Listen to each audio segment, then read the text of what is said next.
My name is Kristen Reese. I'm a livestock farmer from Ohio. Today we're going to talk corn. We're going to go out in the field with a few of my favorite grain farmers and show you start to finish what happens to that corn from the field to the grain bin. This morning we're riding in a combine with Billy Pontius. He's a farmer in the area. And this morning, Billy, what are we doing? Shelling corn. How big is this field that we're working in?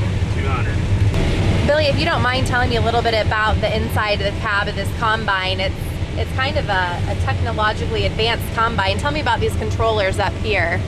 You got all your lights, your temperature control, your electronic mirrors, radio, Bluetooth for your phone, so you can talk into it and not have to take your hands off the steering wheel. So the steering wheel, tell me about this. Does this come with auto steer? Yeah, it's auto steer equipped. It's got little whiskers that hit the corn in the front center, and then what it does, as long as it's got corn going in that row, you hit a button right here on my hydrostat, and away it goes. So Billy, tell us about what's in front of us. What are we seeing in the field? We've had a really nice field of corn, and here we've approached something that is a little different. We've got some corn borer inside this corn. This was some refuge corn. Got a corn borer in it, and the 20% of the field, it probably looks like this. It's just one of them things you deal with and go on and try to go from there. What are some of the other difficulties or things that you encounter being a farmer? You know, a lot of times we think you just sit, you plant, you harvest, but there are a lot of other things that you guys have to worry about. Dry weather in the summer, real wet springs. We try to get as much tile in as we can, so when it does dry up, it dries up a lot faster. Frost in the early spring, you get late frost, and hail damage. I would like to point out this is November, and last year this time when you guys had this field off, first part of October, so it's been a bit of a challenging year as far as weather here in Ohio. Yeah, we didn't get planted until June 4th. This field of corn that we're shelling right now got planted June 4th. West spring just continued the whole month of May into first part of June, and it's just delayed. The corn's wet, and we had a wet September, so it's been a challenging year. So you mentioned the corn is wet. Tell us a little bit about what do you do if the corn is wet? We talk about moisture levels. What are some things you just put it in the bin as it is, or are there some methods you can take to help with your moisture levels? No, we normally try to start about 25% moisture, and we have to have it to 15% at the grain terminal when we haul it in. What happens if you're above the 15%? What happens to They start docking you. So they dock your pay. You dock your bushels, shrink it down. Really can get into your pocket with some serious money. So we take it to my home grain facility and dry it down to 15%, cool it out, and we'll haul it in sometime this winter, next summer, and before harvest the following year. Billy, so we've been shelling corn. What happens when your combine gets full? What do you do?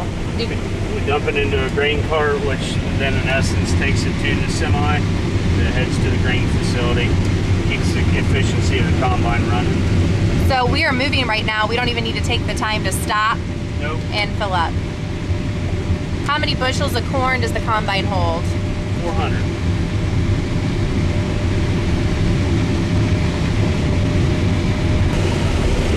So Billy, once harvest is all done, I know that you're far from completion now, but what do? You know, you plant in the spring, you harvest in the fall. What do you do all winter? Do you just sit around and have fun, or do you actually have some work to do? No, we run a vertical tillage tool over all the corn stalks. We let it get the decayization sped up, and fix tile, spread fertilize, trim trees. So we're actually busier in the winter than we are in the middle of the summer when the crop's growing. So what kind of resources do you guys utilize? You know, do you have other people that help you with your fertilizer tell you what your soil needs, or do you kind of learn that over the years of being a farmer?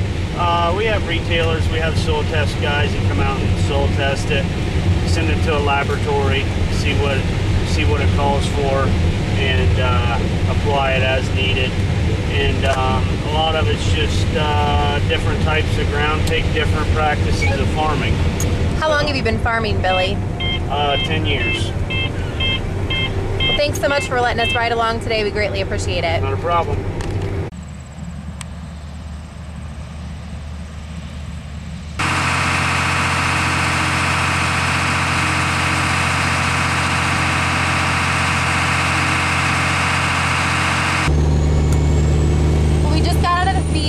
We are in the semi of the dump trailer. We've just loaded up with corn. We're headed out to the farm. Nick, tell us, how much do we have on here? How many bushels and where are we headed? Right around 1,000 bushel, and we're headed back to the bin to go to the dryer. And then what's going to happen when we get back to the bins? We'll dump it into a pit, and it'll go into the leg and go into the holding bin for the wet corn, and then it'll slowly get fed into the dryer. Okay, great. And how many truckloads have you guys taken out of the field today? In the neighborhood of 10 or 12 at this point. And then how far is the farm from the field you guys are harvesting now? About 15 miles. So round trip, what does it take you to get out of the field, get dumped, and get back to the field? Probably an hour and 15 minutes. How many guys do you have driving today? 2, sometimes 3. Depends on how backed up we get. Okay.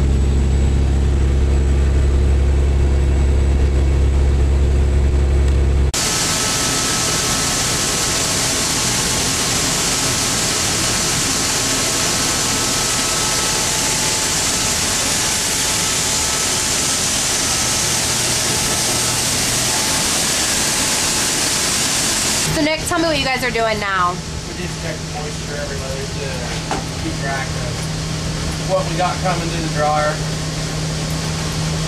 And then Matt adjusts it accordingly so you don't over dry it. Try to put it in the bin, coming out of the bin at 16.5 usually, and then the fan's full and it dries out to around 14.5. So what is this device called? And The moisture tester, you got to measure out 250 grams of corn and put it in here and hit test.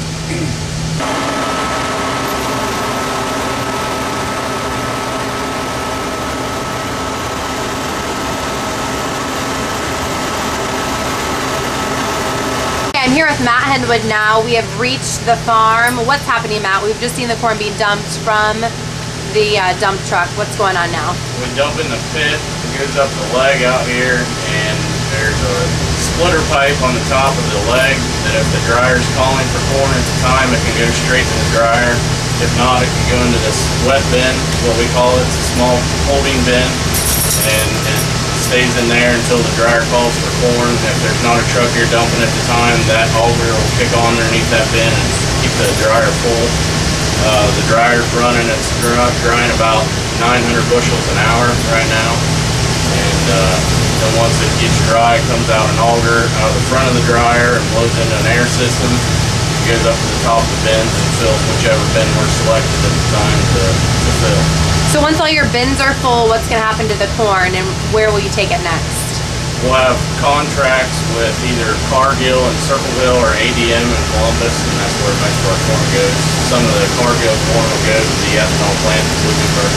So end product, what is most of the corn used for? You said ethanol. What would be some other options? Ethanol, and then they say most of the rail system around here goes down into the Carolinas to supply the hog farms and chicken farms down there with their feed. So you just told me an interesting fact. Farmers are naturally resourceful. What do you do with some of the extra chaff and things that don't go into the dryer? Some of the bigger particles on the unload auger out of the dryer get filtered through the screen and go into a smaller blower system. Then we have a gravity wagon sitting out back that it'll fill that gravity wagon. It's basically ground corn that we can add some supplement and use to feed our cows in the wintertime.